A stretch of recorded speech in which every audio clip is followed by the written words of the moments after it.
क्योंकि आज सैटरडे है, थोड़ा सा पूछ लेते हैं। अभी तक आपने कॉस्ट ऑडिट में जितना पढ़ा, क्या स्टेटस है उसका? कैसा सब्जेक्ट है? इजी है, हार्ड है, कैसा सब्जेक्ट है?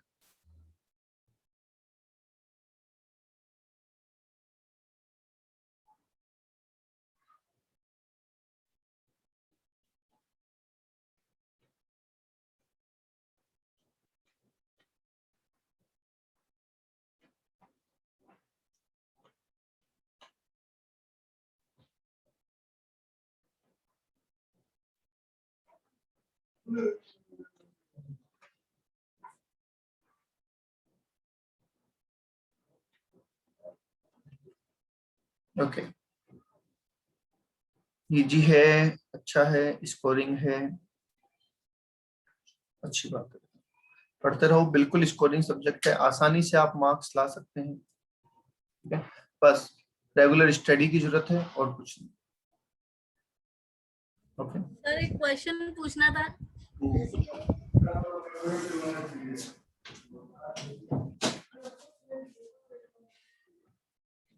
पूछो भाई।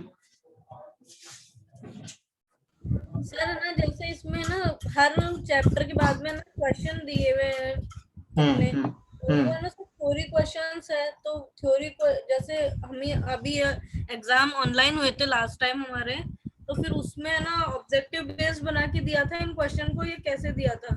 जो ये इतने देखो, बड़े बड़े थ्योरी क्वेश्चन है जो। नहीं, थ्योरी के क्वेश्चन आए थे, डेफिनेटली आए थे, टाइपिंग करनी थी उसमें, है ना? काफी क्वेश्चन थे जिनमें आपको टाइपिंग करनी थी। तो थ्योरी तो आएगी, चाहे ऑनलाइन एग्जाम हो चाहे ऑफलाइन एग्जाम हो। आप मान के कितना परसेंटेज टाइपिंग का था सर इस पेपर में?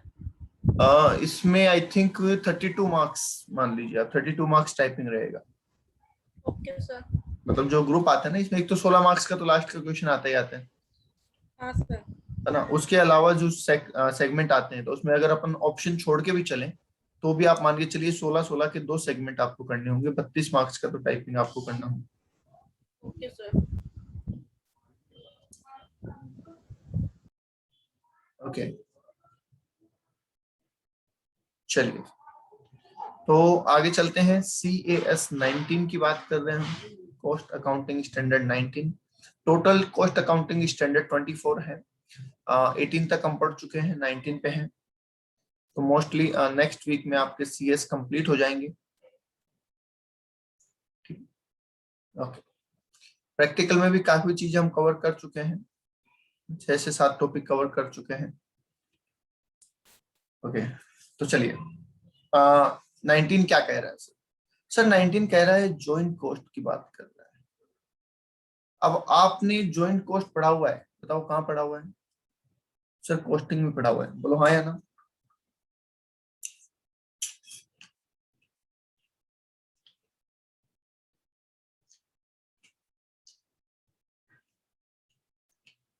पढ़ा हुआ है, ओके।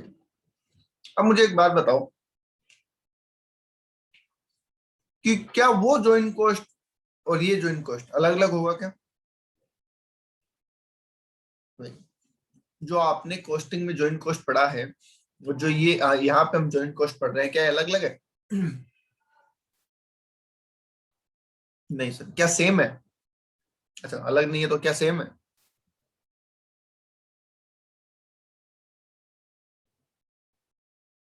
हाँ सर, सेम है। अरे डेफिनेटली सेम है। क्यों? क्योंकि हम कॉस्ट अकाउंटिंग स्टैंडर्ड पढ़ते हैं, उन्हीं के बेस पे तो हम अकाउंट्स बनाते हैं, कॉस्ट रिकॉर्ड उसी के बेस पे तो बनाते हैं। तो आपने वहां पे जो ट्रीटमेंट पढ़े होंगे वो CS 19 के अकॉर्डिंग ही होंगे। जैसे अकाउंटिंग स्टैंडर्ड हम पढ़ते हैं ना अकाउंट्स में, AS 1, AS 2, AS 3, उनके अकॉर्डिंग हम अकाउंट्स बनाते हैं। तो वैसे कॉस्ट अकाउंटिंग स्टैंडर्ड के अकॉर्डिंग हम कॉस्ट सीट और बाकी सारे कॉस्टिंग फॉर्मेट बनाते हैं। तो ये सर वही है, ठीक है, ये कुछ नया नहीं है, ये वही है। ये जो अकाउंटिंग स्टैंडर्ड बनाया गया है, सर क्यों बनाया गया है ये? सर ये यूनिफॉर्मिटी एंड कंसिस्टेंसी के लिए बनाया गया है, यूनिफॉर्मिटी एंड कंसिस्टेंसी के लिए बनाया गया है। अब सवाल ये है कि जॉइंट प्रोडक्ट और बाई प्रोडक्ट क्या होता है, कोई बता सकता है? हाँ जी, एनीवन, कोई बता सकता है सर जॉइंट प्रोडक्ट और बाई प्रोडक्ट क्या होता है? माइक ऑन करके बता दीजिए सिंगल लाइन में।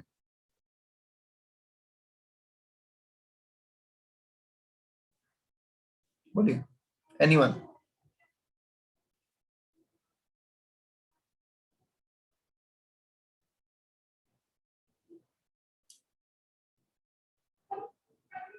हाँ जी, कोई बता रहे हैं? सर जॉइंट प्रोडक्ट में अपन दोनों प्रोडक्ट एक साथ बनाते हैं। फॉर एग्जांपल ऑयल इंडस्ट्री, उसमें अपन फ्यूल गैसोलीन वो सारा कुछ बनाते हैं, तो वो हमारा एम होता है कि भाई हम दो प्रोडक्ट बनाएंगे। बाय प्रोडक्ट में क्या होता है सर, हम एक प्रोडक्ट बना रहे होते हैं, उसके साथ दूसरा प्रोडक्ट बन जाता है। For example sugar cane industry okay, में होता है ऐसा। और कोई? अब वो लाइन में एग्जैक्टली नहीं बोल सकता, बस मीनिंग ऐसा है। ठीक है, और कोई?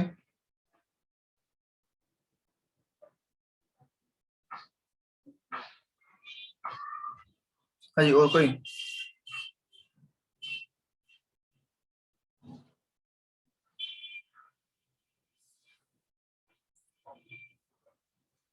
हाँ, जॉइंट प्रोडक्ट की मैन्युफैक्चरिंग सेम होती है। ओके, आर्य, आर्य है क्या? आर्य है क्या क्लास में?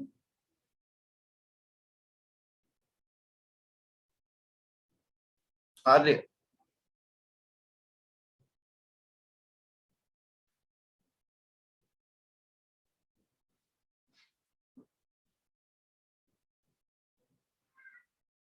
ठीक है अंशु, आर्य है क्या? नहीं है? अरे भाई जवाब दो, बोलो, माइक ऑन करो आर्य।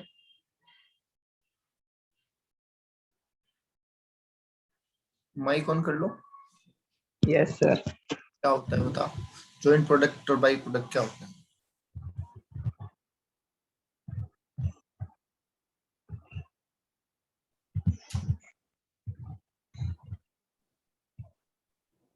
सर नहीं पता।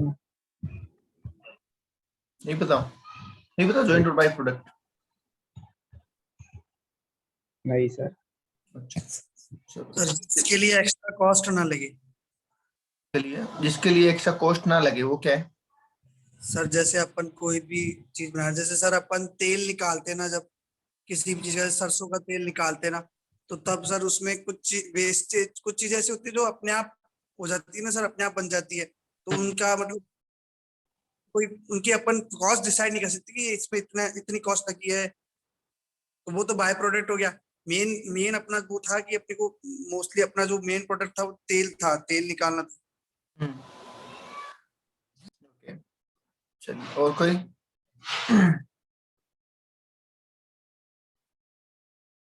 जी, और भी कोई? देखो, आपसे पूछने से क्या होगा, ये समझ में आएगा कि आपने आज तक कितना समझा हुआ है और आप कितना उसको रिटेन कर पा रहे हैं।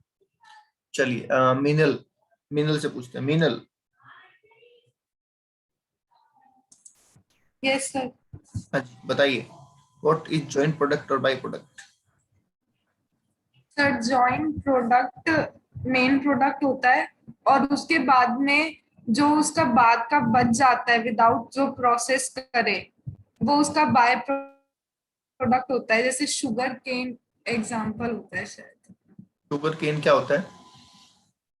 सर उसकी जो उसका सर जो बाद का बचता है वो तो काऊ औरों को देने के काम में आता है। हम्म, जो शुगर बनती है वो उसका प्रोडक्ट होता है मेन। वो जॉइंट प्रोडक्ट कैसे हुआ? बाई प्रोडक्ट तो आपका सही है, बाई प्रोडक्ट का एग्जांपल तो ठीक है, समझ में आ गया। वो जॉइंट कैसे हुआ? तो इसमें जॉइंट क्या है? सर एक ही चीज से दो प्रोडक्ट बन रहे हैं। नहीं, वो थोड़ा सा आप मिस कर गए। चलो ठीक है, अपन करेंगे इसको। और कौन है? सिद्धि।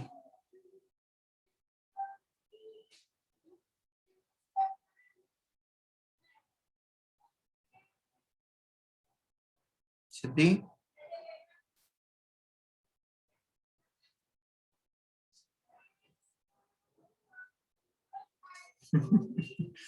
ओके, हाँ सिद्धि बोलो। एक दूसरे के नाम भी सजेस्ट करने लगे, बोले सर इससे पूछो, इससे।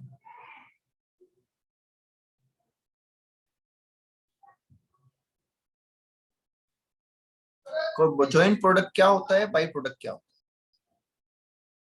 क्वेश्चन ये है कि जॉइंट प्रोडक्ट क्या होता है और बाई प्रोडक्ट क्या होता है?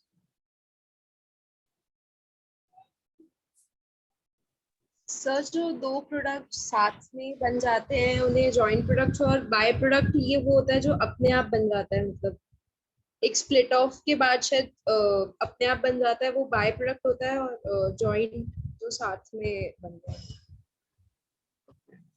हाँ जी, चलो लास्ट वन। हर्षित, हर्षित है क्या? हर्षित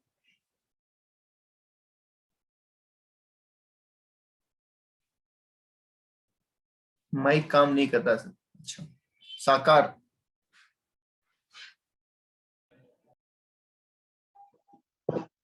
सर एक एग्जांपल दूंगा सर, शुगर केन से चीनी और वो गुड़ बन जाता है ना, तो चीनी तो मेन प्रोडक्ट हो गई और गुड़ है ना उससे एक्स्ट्रा बच जाता है, उससे गुड़ भी बन जाता है। वो आपका बाई प्रोडक्ट तो समझ में आ रहा है, जॉइंट कहाँ हुए इसमें?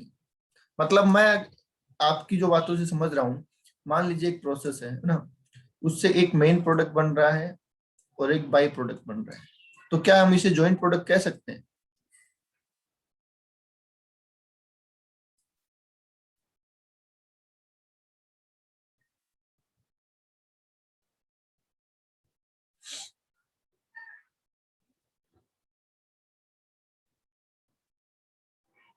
ओके, समृद्धि का आंसर आ गया है, ठीक है।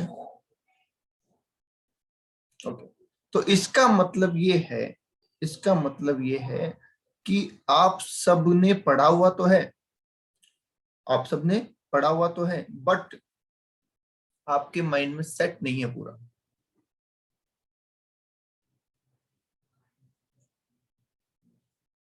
जॉइंट प्रोडक्ट इज पेट्रोल और डीजल, हाँ ठीक है।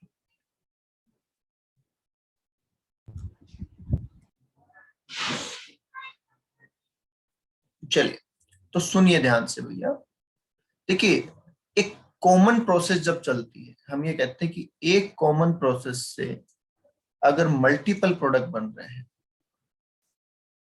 तो these are called joint product. पहले तो ये बताओ, ये बात समझ में आती है? एक कॉमन प्रोडक्ट प्रोसेस से अगर मल्टीपल प्रोडक्ट बन रहे हैं तो these are called joint product. अब दो वर्ड हमने साथ में, जैसे कल हमने पढ़ा था रिसर्च एंड डेवलपमेंट, तो हमने रिसर्च और डेवलपमेंट साथ में पढ़ा, तो आपने उनको मिक्स कर दिया, रिसर्च को डेवलपमेंट में घुसा दिया, डेवलपमेंट को रिसर्च में घुसा दिया, एकदम गड़बड़ कर दिया। वैसे ही आपने जॉइंट और बाई प्रोडक्ट साथ में पढ़ा है, तो इट डजंट मीन कि आप दोनों को आपस में मिक्स कर दो, दोनों चीजें अलग है, दोनों बातें ही अलग है, ठीक है। तो जॉइंट प्रोडक्ट की डेफिनेशन अलग है और बाई प्रोडक्ट की डेफिनेशन अलग है। काफी बच्चों ने सही भी दी है डेफिनेशन। एक सिंगल प्रोसेस से, सिंगल मतलब एक कॉमन प्रोसेस से अगर मल्टीपल प्रोडक्ट बनते हैं तो इसे हम कहेंगे जॉइंट प्रोडक्ट। अभी बाई प्रोडक्ट का कोई लेना देना नहीं है फिलहाल, उसको बीच में मत लाओ। आप ये मत कहो कि सर एक मेन प्रोडक्ट है और एक बाई प्रोडक्ट है, वो तो आप बाई प्रोडक्ट को ही डिफाइन कर रहे हैं, इसमें जॉइंट का तो कहीं रोल ही नहीं आया, समझ रहे? या आप कह रहे हैं कि शुगर केन से हम शुगर बनाते हैं, वो मेन प्रोडक्ट है, हाँ ठीक है वो मेन प्रोडक्ट है, ठीक है। और जो चारा बच जाता है जिसको क्या बोलते हैं, मोलासिस बोलते हैं, तो वो सर बाई प्रोडक्ट है, ऐसा अगर आप बोलते हैं। बट वो तो एक ही चीज हो गई, उसमें जॉइंट वाली तो चीज ही नहीं है, समझ रहे? उसमें तो जॉइंट वाली बात नहीं है। तो एक कॉमन प्रोसेस से मल्टीपल प्रोडक्ट बन रहे हैं, जैसे अभी बहुत से बच्चों ने बताया sir crude oil, crude oil को जब हम प्रोसेस करते हैं तो उससे पेट्रोल डीजल बनता है ना, वो जॉइंट प्रोडक्ट वो जॉइंट प्रोडक्ट, क्योंकि वो एक प्रोसेस से दो चीजें बन रही, that is called joint product. तो जॉइंट प्रोडक्ट पहले अलग है, तो जॉइंट प्रोडक्ट को अलग रखो। अब लाओ बाई प्रोडक्ट को।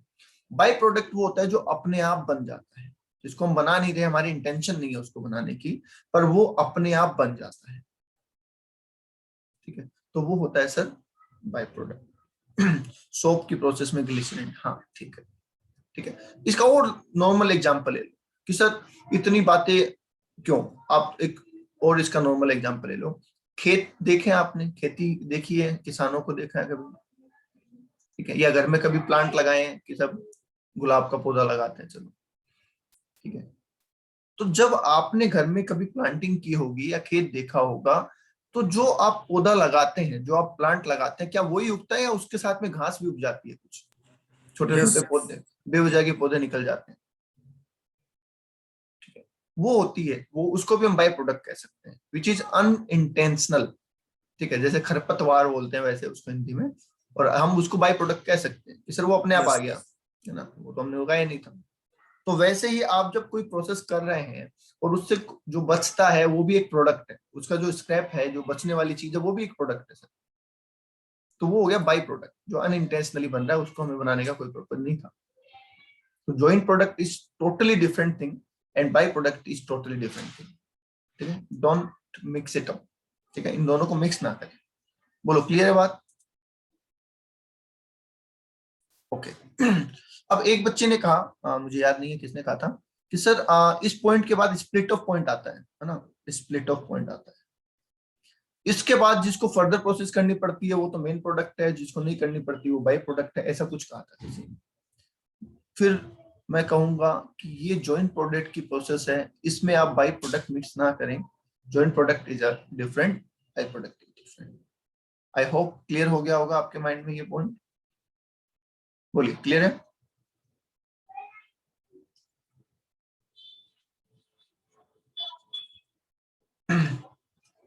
हाँ जी, क्लियर है क्या? आर्य,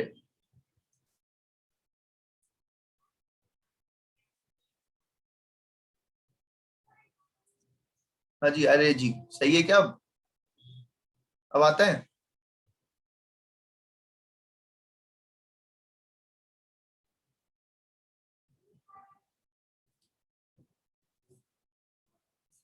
हाँ, अरे अब आता है क्या?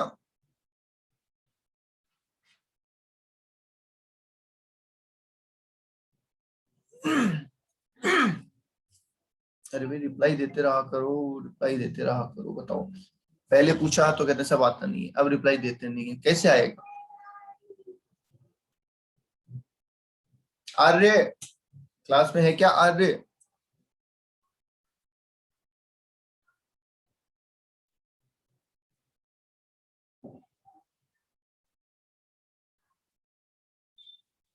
आर्य है क्या क्लास में?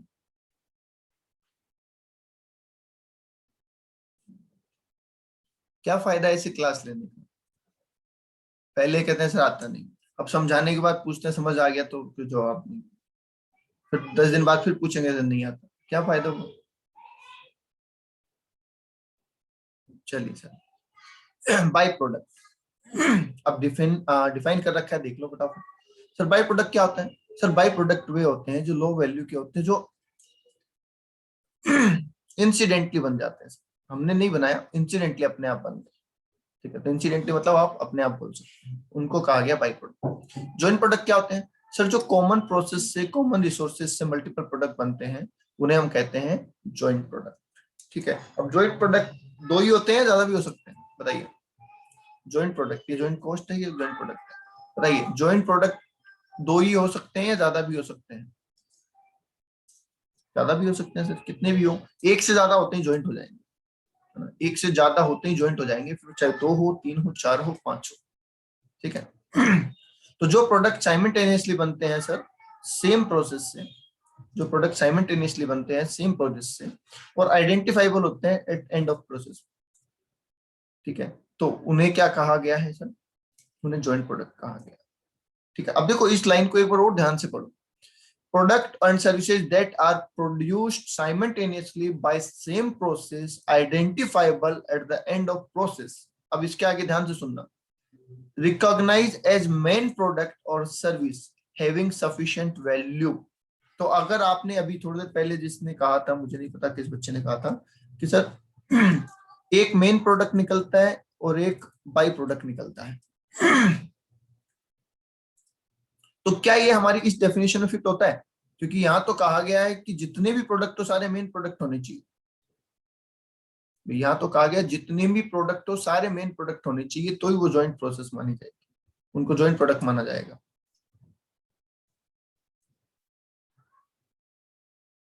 आगे बात समझ में? तो एक जॉइंट और एक मेन प्रोडक्ट हो, एक मेन और एक बाय प्रोडक्ट हुआ तो उसे हम जॉइंट प्रोडक्ट नहीं कह सकते हैं। ओके, चलिए आगे देख लेते हैं। तो ये तो हुआ सर जॉइंट प्रोडक्ट। अब इस जॉइंट प्रोडक्ट में जो कॉस्ट लगेगी एक साथ वो हो जाती है सर जॉइंट कॉस्ट। ठीक है। Split off point, split off point sir वो पॉइंट होता है जहां पे जाके वो प्रोडक्ट क्या हो जाते हैं सर, अलग हो जाते हैं। ठीक है, वो पॉइंट क्या हो जाते हैं सर, अलग हो जाते हैं। कैसे अलग हो जाते हैं एक बार मैं आपको दिखा देता हूं।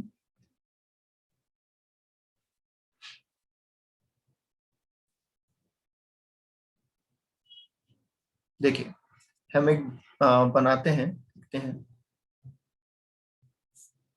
देखिए ये हमारी एक प्रोसेस है, राइट। और ये प्रोसेस यहाँ पे जब आती है तो यहाँ पे 2 प्रोडक्ट बन जाते हैं।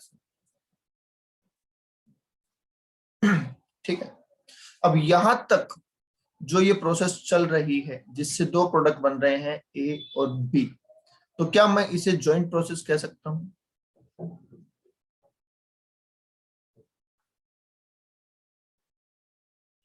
ठीक है।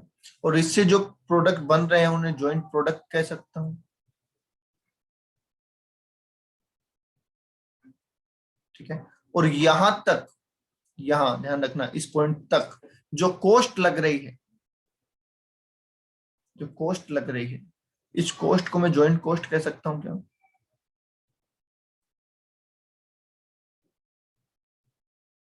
हाँ सर, इसे हम जॉइंट कॉस्ट कह सकते हैं। ये जो पॉइंट आता है जहां पे जाके दोनों प्रोडक्ट या तीनों प्रोडक्ट या जितने भी प्रोडक्ट है वो अलग अलग हो जाते हैं, सेपरेट हो जाते हैं, तो क्या हम इसे स्प्लिट ऑफ पॉइंट कह सकते हैं?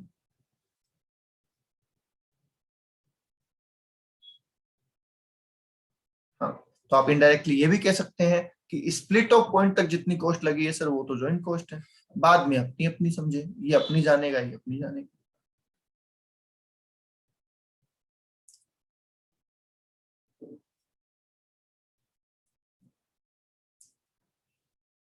ओके ठीक है। इसके बाद जो फर्दर एक्सपेंसेस होते हैं, ठीक है, क्या वो सेम होंगे ए और बी के लिए? क्या फर्दर एक्सपेंसेस सेम होंगे? नहीं सर, कोई जरूरी नहीं है। इत्तेफाक से हो गए तो बात अलग है, अदरवाइज तो नहीं होंगे। हो जाते हैं, कोइंसिडेंट है, कोइंसिडेंटली हो जाते हैं तो बात अलग है, अदरवाइज तो नहीं सर, ऐसी कोई जरूरी नहीं है कि वो अलग हो। ओके ठीक है, क्लियर है यहाँ तक? अब जो कॉस्ट आगे लग रही है फर्दर, वो तो पता ही है कि भैया ये कॉस्ट ए की है और ये कॉस्ट बी की है, इसमें तो कुछ पूछना ही नहीं है ना। नहीं सर, यहां तक जो कॉस्ट लगी है इसका हमें क्या करना पड़ता है? एलोकेशन करना पड़ता है। इसका हमें क्या करना पड़ता है? एलोकेशन करना पड़ता है, राइट। हाँ सर, और एलोकेशन करने के कई मेथड होते हैं जिनमें सबसे प्रसिद्ध मेथड होता है एक एनआरवी करके। यही होता है क्या? एनआरवी का होता है क्या कोई प्रोसेस?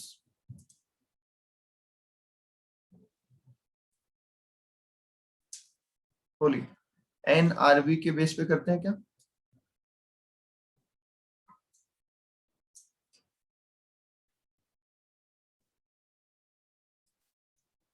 जॉइंट प्रोडक्ट और बाई प्रोडक्ट का चैप्टर पढ़ा था आपने, तो क्या एनआरवी का कंसेप्ट पढ़ा था? Net realisable value, net realisable value.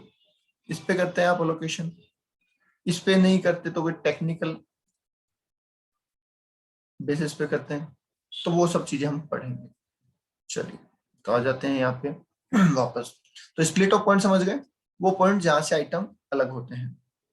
The point of production process at which joint product becomes separately identifiable. The term, ये द है ना, स्पेस आ गया बीच में। The term split of point and separation point are used interchangeably. तो अगर आपको split of point लिख के दे दें या separation point लिख के देंगे तो आप ये मत सोचना कि दोनों अलग अलग है सर, दोनों एक ही है, दोनों का इस्तेमाल किया जा सकता है। Is that clear? Okay. आगे जाइए सर, वेस्ट की डेफिनेशन हमें पता है कि सर जब भी हम मटेरियल को स्टोर करते हैं या प्रोसेस करते हैं तो उस टाइम कुछ चीजें खराब हो जाती है ठीक है, थोड़ा माल खराब हो जाता है, उसे हम वेस्ट कहते हैं।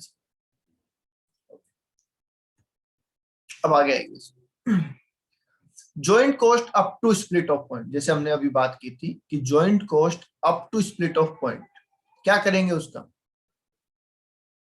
Joint cost up to split off point same as stipulated in other cost accounting standard. मतलब सर मटेरियल का मटेरियल में हमने पढ़ा है, लेबर का लेबर में हमने पढ़ा है, तो उसी हिसाब से आप कर दो, कोई दिक्कत नहीं, वो कैलकुलेशन उसी हिसाब से हो, एलोकेशन नहीं, कैलकुलेशन, कैलकुलेशन उसी हिसाब से चलेगी सर।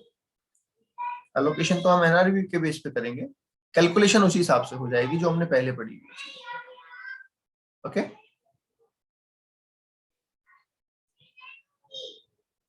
हाँ सर, मतलब ये वाली यहाँ तक जो भी कॉस्ट लगी है सर उसका कैलकुलेशन वैसे कर लो जैसा आपने पहले पढ़ रखा है। आगे सर क्या लिखा है, cost after split off point. अब आफ्टर स्प्लिट ऑफ पॉइंट तो सर अपना अपना वैसे ही पहचान हो जाती है, वो तो अपने आप में वैसे ही अलग अलग पता होते हैं, ठीक है। तो रिसोर्सेज जो भी लगे हैं, चाहे आपका मटेरियल लगा है चाहे लेबर लगा है, जो जो लगे हैं उनका आप मेजरमेंट वहां पे कर लीजिए, कोई दिक्कत नहीं है, ठीक है। आगे आ जाइए sir, cost incurred after split off point further processing by own. अब ध्यान से सुनना, आपने जब कॉस्टिंग पढ़ी तो क्या ये पढ़ा कि सर एक को जो हम फर्दर प्रोसेस करेंगे ये हम चाहे तो खुद करें और हम चाहे तो बाहर से करवाएं, ऐसा हो सकता है क्या, बताइए क्या ऐसा पॉसिबल है कि आपका जो ये प्रोडक्ट है उस पर कुछ फर्दर प्रोसेस होनी है, अब वो आप चाहो तो आप खुद करो और आप चाहो तो किसी बाहर वाले से भी करवा सकते हैं, यस और नो, बताइए। ये जो फर्दर प्रोसेस है क्या ये आप आउटसाइडर से या ऑन कर सकते हैं,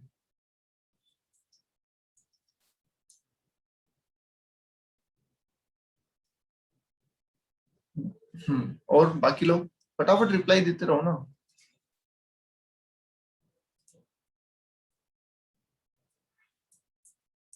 हाँ सर, दोनों ऑप्शन। अच्छा, अगर आपने आउटसाइडर से करवाया फर्दर प्रोसेस तो क्या इनवॉइस वही वाला वैल्यू कि वो जितने का बिल बना के देगा वो हमारी कॉस्ट होगी, और खुद किया तो खुद करने में मटेरियल लेबर एक्सपेंसेस जो भी लगा वो सब जोड़ दो, सिंपल प्रोसेस है ना। हाँ सर, तो यही बोला है कि जो कॉस्ट इंकर्ड होगी स्प्लिट ऑफ के बाद में अगर खुद की है तो डायरेक्ट और इनडायरेक्ट कॉस्ट सारी ले लो, और बाहर से करवाई है तो जितने रुपए का बिल बाहर वाले ने बना के दिया है, टैक्स लगाए हैं, डिस्काउंट घटाया है, वो सब चीजें ले लो। Is that clear?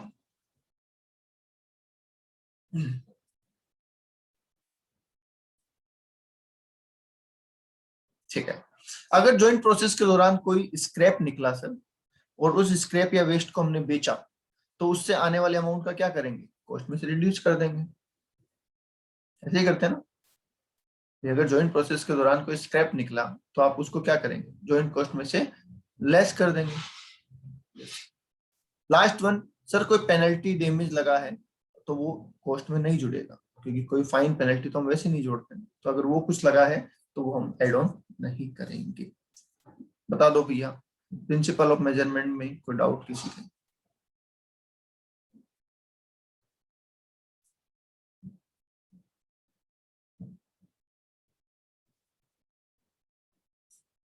चलिए, अब ये मोस्ट इंपोर्टेंट मानता हूं मैं और आपने पढ़ा हुआ होगा I think, assignment of cost.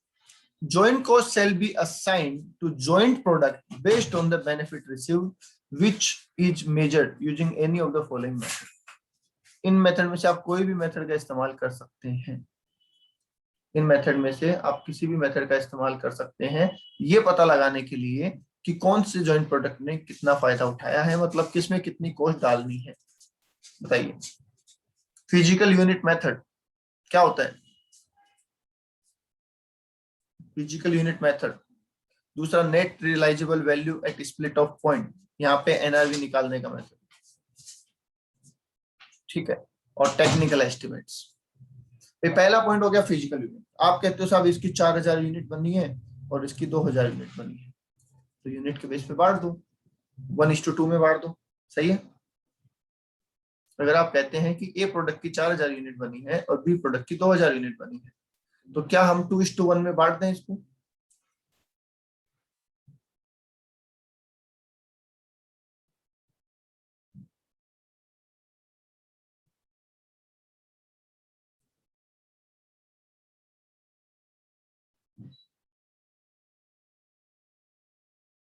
हाँ सर, बांट दो, ठीक है। दूसरा बोला गया है sir physical net realisable value method. ये आपको बताइए कि आपको एनआरवी निकालनी पड़ेगी ना। एनआरवी निकालने का एक फॉर्मेट होता है पूरा, कि पहले आप उसमें वो करेंगे, सेल प्राइस लेंगे, फिर उसमें से वो डेप्रेशन घटाएंगे, फिर जोड़ेंगे। वो बड़ा प्रोसेस है जो आपने कॉस्टिंग में पढ़ा है। यहाँ पे आपको सिर्फ इतना ही पता होना चाहिए कि नेट रिलाइजेबल वैल्यू मेथड होता है। यस। टेक्निकल एस्टिमेट, आपको टेक्निकली पता है कि सर ये प्रोडक्ट ऐसे हैं, इनको बनाने का प्रोसेस ऐसा है कि 60% पार्ट यहाँ कंज्यूम होगा और 40% पार्ट यहाँ कंज्यूम होगा। ए बनाने में 60% लगेगा, बी बनाने में 40 लगेगा। ये टेक्निकल एस्टिमेट आपको दे रखा है, तो आप इसमें बांट सकते हैं, राइट। तो बस ये 3 बेसिस है आपके पास, फिजिकल यूनिट तो नंबर ऑफ यूनिट, ठीक है। नेट रिलाइजेबल वैल्यू कि कितना आज उससे हम रियलाइज कर सकते हैं, तो उसकी एनआरवी मेथड वो लगा के आप कर देंगे। और टेक्निकल एस्टिमेट जो गिवन होगा, ठीक है, based on nature of product, product का नेचर कैसा है उसके हिसाब से दे रखा। बता दीजिए एक बार, क्लियर है क्या यहाँ तक?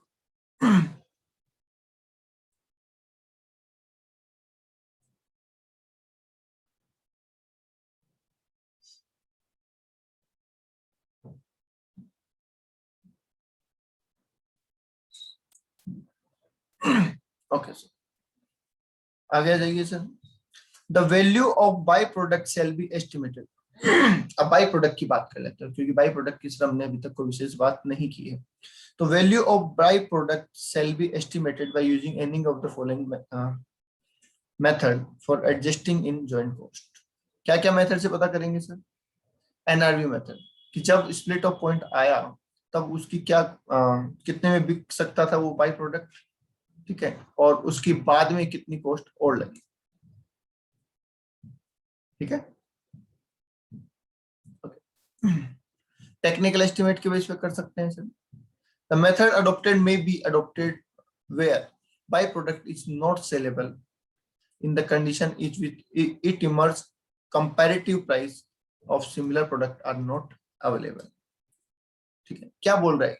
मान लीजिए आपका जो बाय प्रोडक्ट बनता है वो वैसा का वैसे नहीं बिक सकता जैसा वो बना है, उसमें आपको कुछ प्रोसेस करना पड़ेगा, ठीक है। तो आपने उसका कुछ प्रोसेस किया, ध्यान से सुनना। आपका बाई प्रोडक्ट कुछ ऐसा है जो जैसा निकला वैसा नहीं बिक सकता, उस पर कुछ प्रोसेस करने की जरूरत है। तो मान लीजिए आपने 10 रुपए का उस पर खर्चा किया और 10 रुपए का खर्चा करने के बाद वो 30 रुपए में बिक जाता है। तो आप कहेंगे भैया 30 रुपए में बिक गया, 10 का खर्चा हमने एक्स्ट्रा किया था, तो इसका मतलब क्या पहले वो 20 रुपए का था? क्या पहले उस पर 20 रुपए खर्चा लग चुका था? उसकी वैल्यू 20 रुपए थी।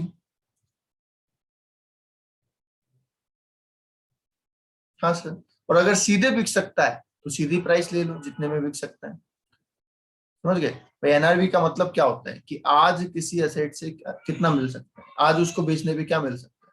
तो सीधा बिकता है तो सीधा बेच के देख लो, प्रोसेस करके बेचते हैं तो प्रोसेस करने की जो एक्स्ट्रा कॉस्ट लगेगी वो तो आपको लेस करनी पड़ेगी, समझ गए? ओके, आप प्रेजेंटेशन की बात कर लीजिए सर, कि cost statement sale present element wise. अब वो एलिमेंट वाइज बताएगा कि एक प्रोडक्ट में क्या क्या कॉस्ट लगी, कैसे कैसे कॉस्ट लगी, ठीक है। कि हमारी भैया ये कॉस्ट लगी थी मटेरियल, जिसमें हमने जॉइंट में ए प्रोडक्ट में इतना डाला है, बी प्रोडक्ट में इतना डाला है, ठीक है। हमारा लेबर लगा था तो हमने इतना इतना डाला, तो जैसे भी आपने लोकेशन किया होगा उसको आप क्या कर देंगे, प्रेजेंट कर देंगे जो भी आपने किया होगा, ओके। चलिए, और अगर ड्यूरिंग द ईयर कोई पॉलिसी चेंज हुई है तो सर आप उसको क्या कर देंगे, डिस्क्लोज कर देंगे। बता दीजिए यहां तक कोई डाउट नहीं है? पक्का?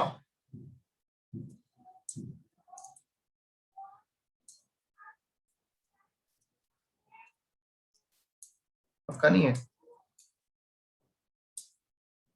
चलो अच्छा, एक क्वेश्चन दे दूं अगर मैं आपको ज्वाइंट प्रोडक्ट और बाई प्रोडक्ट का, तो कल संडे है ना, अगर ज्वाइंट प्रोडक्ट और बाई प्रोडक्ट का एक क्वेश्चन दे दिया जाए तो आपको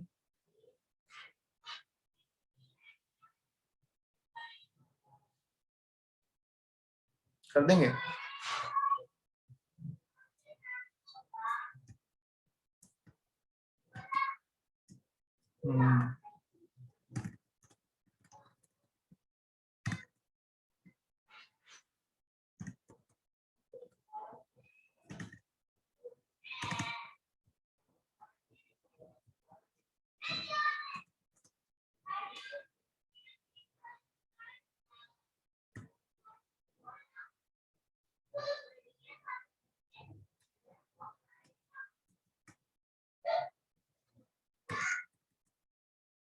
देखते हैं मिलता है क्या।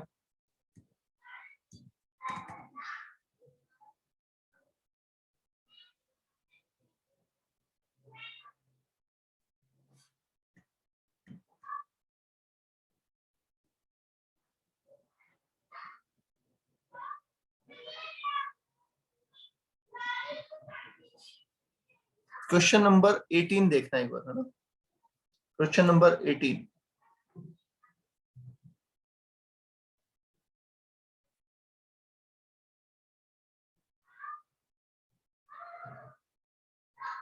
क्वेश्चन नंबर 18 देखना, 18 है ना, चैप्टर नंबर 12।